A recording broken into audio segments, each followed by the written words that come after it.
The door closes softly behind her. Not slammed, not locked with force, just closed. The way decisions are closed when no one plans to reopen them. The room is small, clean, too clean. A bed pushed against the wall, a chair placed where someone can watch. There are no restraints, no chains, no visible punishment. That is the point. Outside, the house continues as normal. Footsteps pass, dishes clink. A man laughs somewhere down the hall. Nothing about the sound suggests that a life has just been set aside. She stands still for a long moment, listening, not for help, for confirmation. No one is coming. They never do when silence is working as intended. She has been told this is temporary, that it is for her own good, that if she cooperates, things will become easier. She has learned that easier never means free. In this house, power does not raise its voice. It does not need to. The decision was made earlier that evening, at a table where her name was spoken carefully, as if it might break something if said too loudly. Men in clean coats, calm hands, polite concern. They did not argue about whether it should be done, only about how quietly. By the time the door closed, the matter was settled. The house sits on a wide stretch of land that looks peaceful from a distance. White columns, open windows, trees that cast generous shade. People passing on the road would see prosperity, order, respectability. They would not see the cost. They never do. Inside, this family is known as disciplined, measured, proper. No scandals, no raised voices, no questions asked that cannot be answered cleanly, especially not hers. She learned early which memories were acceptable and which were not, which thoughts earned praise, which earned silence. When she was younger, she tried to speak anyway. At first they said she was imaginative, then emotional, then unwell. Doctors were invited, papers were written, explanations were prepared. Each explanation sounded reasonable on its own. Together they formed a cage. The treatments began gently: rest, isolation, tonic mixtures that made her sleep too deeply to dream.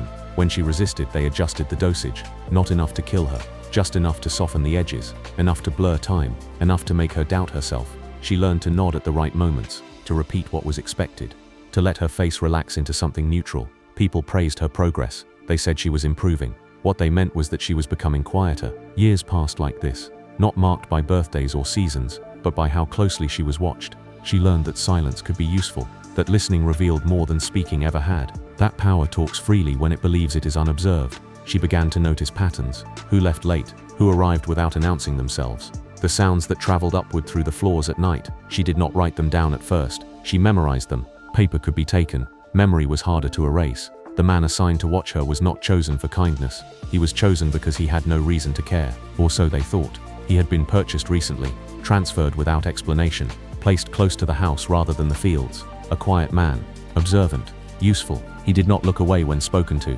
That alone made some people uneasy.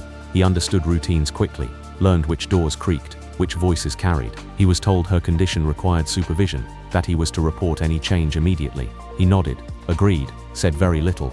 At night, when the house settled into itself, he lay awake counting losses. Not money, not land, names. A woman who had sung while working, a child who had learned numbers too quickly for his own safety, a smaller child who had stopped asking questions because no one answered them. They had been sold separately, not out of necessity, out of demonstration. He had followed the trail south deliberately, let himself be moved, listened when people assumed he could not understand. Whispers travel farther than orders. By the time he arrived at this house, he already knew enough to be dangerous. What he did not know was whether danger would be enough. Their first real conversation happened by accident, or at least, that is how it appeared. She asked him how long he had been there. He answered honestly. She asked where he was from. He told her. She asked if he believed what they said about her. He paused before answering. That pause changed everything. She understood then that she was not as alone as she had been taught to believe. That silence did not always mean agreement. They began to speak carefully, never for long, never about everything at once. Trust, like memory, builds in fragments. She told him about the nights, the cellar door hidden behind a wall that did not quite line up, the men who arrived with clean hands and left without meeting her eyes, the ledger she had once seen by mistake, open on a desk that was not supposed to be open. He told her about the names he carried folded close to his chest, about the price of obedience, about patience. Neither spoke of revenge at first. That would have been too loud. Instead,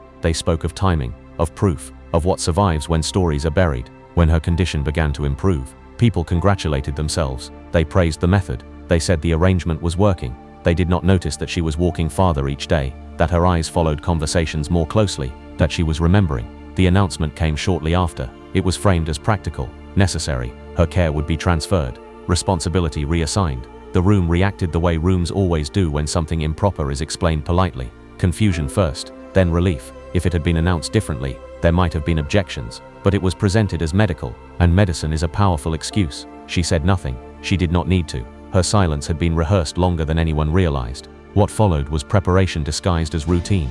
Pages copied slowly, routes memorized. People counted on familiarity to keep them safe. They forgot that familiarity also makes patterns visible. The night the house emptied, they moved without urgency. Urgency attracts attention. The cellar smelled the way buried things always do. Damp, old, unfinished. The ledger was heavier than it looked, not in weight. In consequence, names filled its pages, dates, notations, lives reduced to accounting. They did not take it, they copied what mattered. Because exposure is only useful if it survives. They were still working when the light changed. Someone had come back. The confrontation was quiet, almost civil. Explanations offered, choices framed as reasonable. Power believes it can negotiate anything, even memory. He was offered safety, resources, the chance to hurt someone else instead. All it would cost was participation, complicity. She refused, out loud, for the first time. That refusal changed the room. What followed was not chaos, it was release. Silence shatters loudly when it breaks. Fire is not subtle, it does not care about reputations. By morning the house was gone, so was the ledger. The official story was prepared quickly. Tragically, people nodded, funerals were held, names were praised. She was said to have perished. That was convenient. He was said to have been sold again. That was expected. Years later, the land was cleared, built over, the past softened by time, but not erased. Because somewhere, coded carefully, the story waited, not to accuse, not to warn, just to exist. What survived was not the truth, but the decision to remember it.